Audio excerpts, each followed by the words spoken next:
beberapa hal apa yang menyebabkan keluarga itu menjadi tidak seimbang. Ya, keluarga itu jadi tidak seimbang. Kita akan coba telusuri yang menyebabkan apa.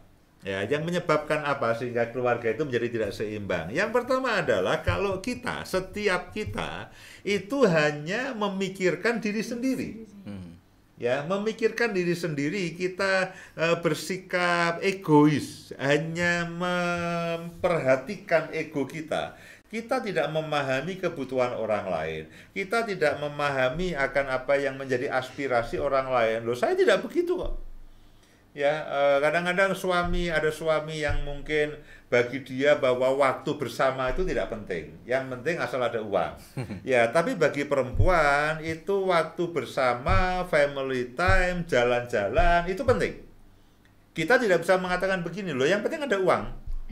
Ya, sedangkan istri itu butuh ditemani. Ya, butuh waktu bersama misalkan. Anak-anak juga begitu. Ya, kita tidak hanya memberikan perintah, menyuruh dan melarang anak-anak kita. Ada waktunya anak-anak itu juga ayah tolong dengarkan aku. Ya, ibu tolong dengarkan aku. Nah, kalau kita egois, oh nggak bisa, tidak bisa aku dengarkan kamu. Kamu yang mendengarkan aku. Ya, kamu anak kecil, kamu yang dengarkan ayah, kamu yang harus dengarkan kita. Nah, ketika kita bersikap, kita hanya memperhatikan akan ego kita hanya memperhatikan akan kepentingan diri kita sendiri, ya lalu kita abai itu terhadap kebutuhan istri. Ya, itu aja aku tidak bisa. Ya, yang penting kan begini ya, lalu begini kita abai terhadap kebutuhan suami, kita abai terhadap kebutuhan istri, kita mengabaikan kebutuhan anak dan sebagainya. Akibatnya apa? Lalu keluarga jadi tidak keseimbang. Ya, ada bagian yang dipenuhi, ada bagian yang tidak dipenuhi. Kemudian apa?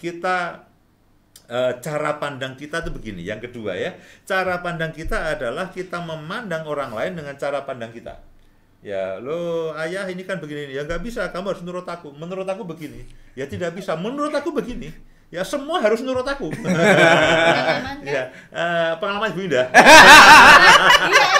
Iya, maksudnya pengalamannya Bu Indah menjadi korban. Karena saya dulu termasuk orang yang begini, tidak boleh punya pikiran lain. Dalam keluarga tidak boleh punya pikiran lain. Bu Indah harus mengikuti cara berpikir saya, anak-anak saya harus mengikuti cara berpikir saya. Akibatnya apa? Ya, yang saya berikan itu makanlah. Pokoknya apapun yang saya berikan makanlah. Padahal setiap manusia akan punya selera yang berbeda. Nah, karena itulah kita tidak boleh menilai, kita tidak boleh punya cara pandang memandang orang lain dengan cara pandang kita. Kita tidak mengizinkan cara berpikir yang lain. Pokoknya begini, ya keluarga ini akulah hukumnya. Itu model diktator gitu kan udah tidak zamannya. Ya. Akulah hukumnya. Ya, akulah hukumnya, tidak ada yang lainnya. Kemudian apalagi yang menjadi penghalang atau menjadi yang merusak keseimbangan di dalam keluarga. Kita tidak peka dengan kebutuhan orang lain. Kita tidak peka dengan kebutuhan orang lain. Saudara kan tanya, Pak, bagaimana cara saya mengetahui kebutuhan orang lain, atau bagaimana cara saya mengetahui bahwa seorang itu tidak dipenuhi kebutuhannya? Perhatikan saja.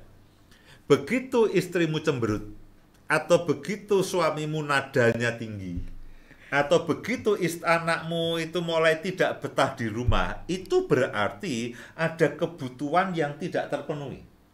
Kalau orang itu kebutuhannya terpenuhi, wajahnya akan sumringah, ya. Seperti Bu Indah ini kan karena semua terpenuhi. Ini semua terpenuhi, ya.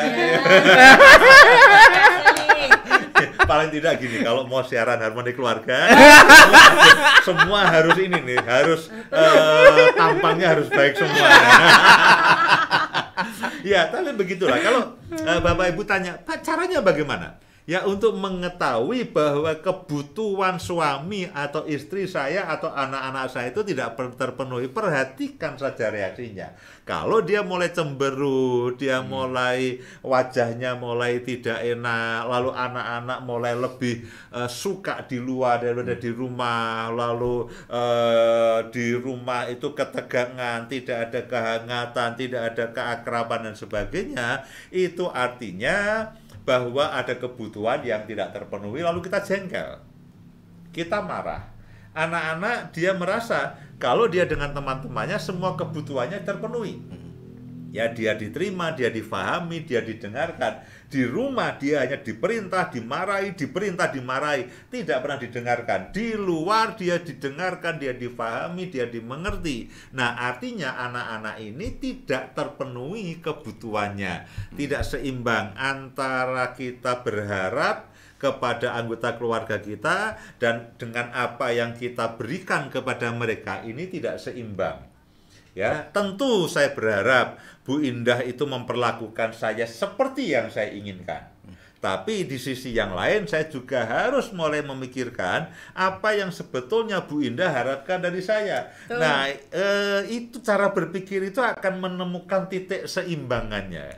Dan kita saling mengetahui Bu Indah sukanya apa, ya Pak Yus sukanya apa. Nah, kita akan mencapai ke titik keseimbangannya. Kita saling memperhatikan ya anak-anak pengennya apa dan sebagainya. Nah, kalau seperti itu keluarga itu seperti apa ya, seperti kapal yang meskipun berlayar di tengah-tengah ombak itu selalu ada yang menyeimbangkan. Ya, kalau sana sini kita seimbangkan yang kiri kanan dan sebagainya. Nah, jadi kalau kita harus peka terhadap kebutuhan orang lain, dan kalau kita ingin tahu kebutuhan orang lain, perhatikan saja. Begitu dia cemberut, begitu dia mulai meninggi emosinya, begitu dia keluar rumah tidak betah di rumah, artinya ada kebutuhan yang belum terpenuhi atau tidak terpenuhi. Nah, kita bisa belajar peka di situ.